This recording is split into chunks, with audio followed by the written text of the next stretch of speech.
ایک مرتبہ حضرت امیر معاویہ رضی اللہ تعالیٰ عنہ نبی پاک علیہ الصلوۃ والسلام کے ساتھ سواری پر بیٹھے ہیں، تو نبی پاک علیہ الصلوۃ والسلام نے مڑ کر پیچھے دیکھا نا، تو پوچھا معاویہ یہ تو بتا تیرے جسم کا کون سا حصہ جو ہے وہ میرے ساتھ ٹچ ہو رہا ہے؟ تو حضرت امیر معاویہ رضی اللہ تعالیٰ عنہ عرض کرتے ہیں کہ یا رسول اللہ میرا پیٹ جو ہے وہ آپ کے ساتھ مس ہو رہا ہے۔ تو نبی پاک علیہ الصلوۃ والسلام نے رب کی بارگاہ میں دعا کی، مولا جو حصہ امیر معاویہ کے میرے ساتھ مس ہو رہا ہے مولا اس کو علم و حکمت سے بھر دے، مولا اس حصے کو علم و حکمت سے کیا کر بھر دے۔ پھر نبی پاک علیہ الصلوۃ والسلام ایک دن حضرت ام حبیبہ رضی اللہ تعالیٰ عنہ کے گھر میں تشریف لائے، تو وہ آگے اپنے بھائی حضرت امیر معاویہ رضی اللہ تعالیٰ عنہ کو کنگھی کر رہی تھی۔ نبی پاک علیہ الصلوۃ والسلام نے حضرت ام حبیبہ رضی اللہ تعالیٰ عنہ سے پوچھا کہ کیا تم اپنے بھائی سے محبت کرتی ہو؟ عرض کی کہ یا رسول اللہ میں اپنے بھائی سے محبت کیوں نہ کروں؟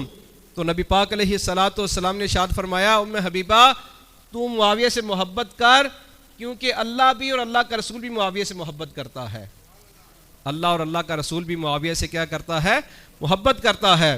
پھر حضرت سیدنا ابو درداء رضی اللہ تعالیٰ عنہ فرماتے ہیں کہ نبی پاک علیہ الصلوۃ والسلام ایک دن حضرت سیدتنا ام حبیبہ رضی اللہ تعالیٰ عنہ کے گھر میں تشریف لائے۔ جب سرکار دو عالم صلی اللہ علیہ وسلم گھر میں تشریف لائے تو حضرت امیر معاویہ رضی اللہ تعالیٰ عنہ چرپائی پر سو رہے تھے، حضرت امیر معاویہ رضی اللہ تعالیٰ عنہ چرپائی پر سو رہے تھے۔ نبی پاک علیہ الصلوۃ والسلام نے پوچھا ام حبیبہ یہ کون ہے؟ عرض کرتی ہیں کہ یا رسول اللہ یہ میرے بھائی امیر معاویہ سو رہے ہیں۔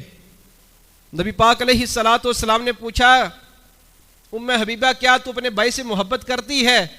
نبی پاک علیہ الصلوۃ والسلام سے عرض کرتی ہیں کہ یا رسول اللہ میں اپنے بھائی امیر معاویہ سے محبت کرتی ہوں۔ نبی پاک علیہ الصلوۃ والسلام نے ارشاد فرمایا کہ بے شک میں بھی معاویہ سے محبت کرتا ہوں، اور میں اس شخص سے بھی محبت کرتا ہوں جو امیر معاویہ سے محبت کرتا ہے، میں خود بھی امیر معاویہ سے محبت کرتا ہوں اور میں اس شخص سے بھی محبت کرتا ہوں جو امیر معاویہ سے محبت کرتا ہے، اور جبرائیل اور میکائیل بھی معاویہ سے محبت کرتے ہیں، جبرائیل اور میکائیل بھی معاویہ سے کیا کرتے ہیں؟ محبت کرتے ہیں۔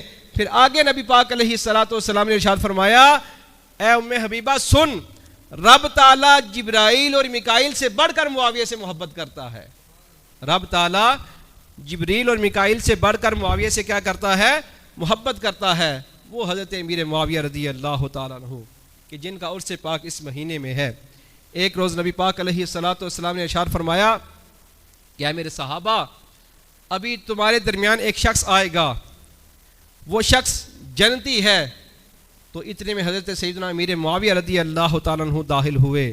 نبی پاک علیہ الصلوۃ والسلام نے فرمایا معاویہ میں تم میں سے ہوں اور تم مجھ میں سے ہو، معاویہ میں تم میں سے ہوں اور تم مجھ میں سے ہو۔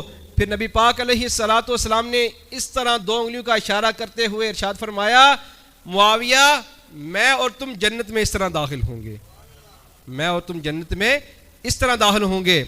حضرت سیدنا ابن عباس رضی اللہ تعالیٰ عنہ روایت کرتے ہیں کہ ایک دن نبی پاک علیہ الصلوۃ والسلام نے عشرہ مبشرہ کے فضائل بیان فرمائے، اور عشرہ مبشرہ کے فضائل بیان فرمانے کے بعد حضرت امیر معاویہ رضی اللہ تعالیٰ عنہ کا ذکر نبی پاک علیہ الصلوۃ والسلام نے یوں فرمایا کہ معاویہ بن عثمان جو ہے یہ میرے رازداروں میں سے ایک رازدار ہے، حضرت معاویہ جو ہے وہ میرے رازداروں میں سے رازدار ہیں، جس نے ان تمام سے محبت کی، یعنی عشرہ مبشرہ اور حضرت امیر معاویہ، نبی پاک علیہ الصلوۃ والسلام نے فرمایا کہ جس نے ان سے محبت کی وہ نجات پا گیا، اور جس نے ان سے بغض رکھا وہ بندہ ہلاک ہو گیا، جس نے ان سے محبت کی وہ نجات پا گیا، اور جس نے ان سے بغض رکھا وہ بندہ ہلاک ہو گیا۔